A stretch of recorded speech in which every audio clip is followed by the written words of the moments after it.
क्या आप जानते हैं, एक ऐसे भी राजा थे जिन्हें भगवान तक कहा जाता था, पर फिर भी उन्हें वनवास सौंप दिया गया। मैं बात कर रहा हूँ विष्णु जी के सातवें अवतार राम जी की। He was the son of Dasharath ji and he was born in Ayodhya. जब एक दिन जब उनका राज्याभिषेक होने वाला था, तो उन्हें 14 वर्ष का वनवास सौंप दिया गया। उनके साथ उनके छोटे भाई लक्ष्मण जी और उनकी भाई सीता जी भी गई। फिर वहां पर उनके साथ एक षड्यंत्र रचा गया। फिर एक जो रावण थे, बहुत बड़े ब्राह्मण, सीता जी को वहां से ले गए, और इसलिए राम जी अपनी वाइफ सीता जी को बचाने गए। इसी पर्पस पे रामायण भी बनी हुई है। इस बारे में हम एक और वीडियो में बात करेंगे। फिर जब वे वहां गए, तो एक बहुत ही बड़ा समुद्र था। उन्होंने हनुमान जी की मदद ली और वहां तक पहुंचे, और वह रास्ता दिखाया कि वहां पे कैसे जाना है। इसी तरह से राम सेतु भी बना।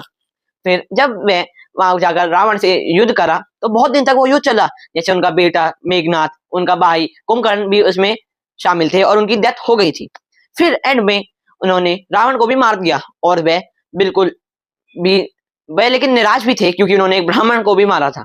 लेकिन उन्होंने अपने छोटे भाई को कहा, हे लक्ष्मण, जाओ और रावण से ज्ञान लेके आओ कि हमें अपनी पूरी जिंदगी में क्या करना चाहिए।